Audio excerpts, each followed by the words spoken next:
Quoi. Je suis désolé de dire que vous mentez, mais effrontément, c'est dommage pour un syndicat de police. Montrez-moi un exemple, un seul, où vous aurez un délinquant, trafiquant de drogue, qui a été arrêté 3 fois dans la semaine et qui a été relâché.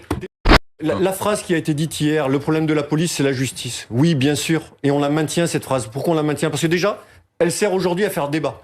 Toute la journée, des magistrats, des policiers sont venus débattre sur les plateaux pour s'expliquer et justement peut-être pour arriver à ce dialogue. Le laxisme alors? Le laxisme pas de la assez justice. Pas assez de peine ferme? Ce sont les décisions de justice qui ne sont pas fermes.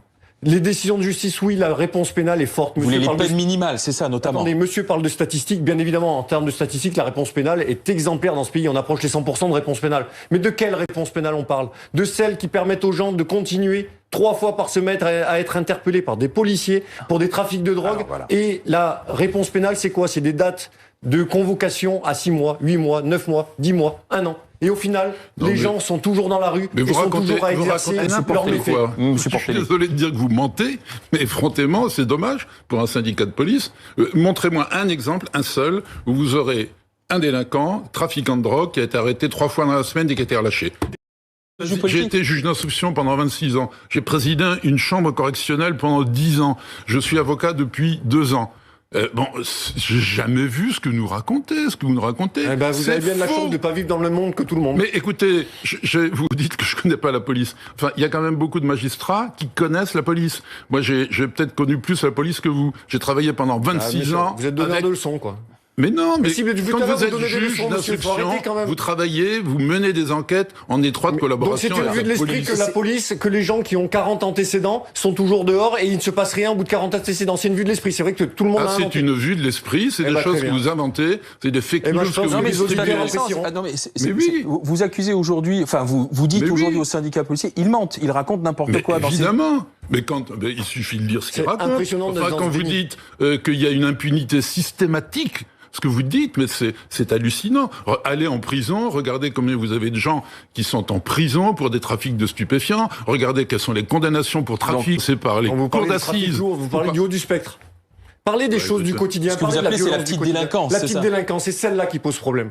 La petite délinquance aujourd'hui, c'est celle qui pourrit la vie des gens. Mais vous nous parlez de trafic de stupéfiants, puis après vous parlez de la petite délinquance. Je vous parle du deal de rue. Ce n'est pas du trafic de stupéfiants au du spectre. Faut choisir le deal de rue.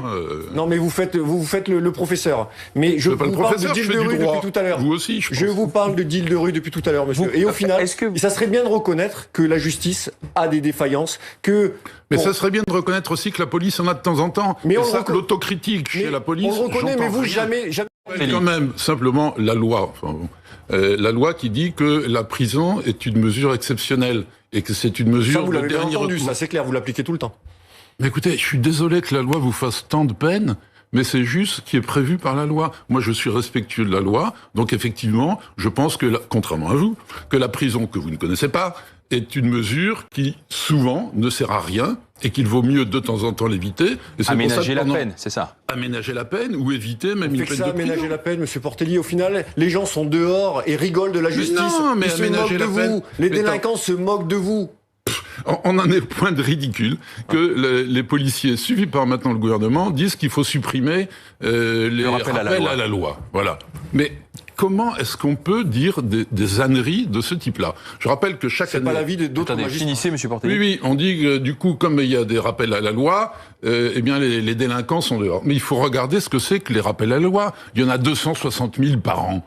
Et c'est quoi? C'est des gens qui ont fait des toutes petites choses, des petits délits, c'est des primo-délinquants. 260 000 par an. Alors on nous dit, mais ceux-là, ils vont pas en prison. Bah oui, effectivement, c'est pas prévu du tout par la loi, et ça serait une immense stupidité.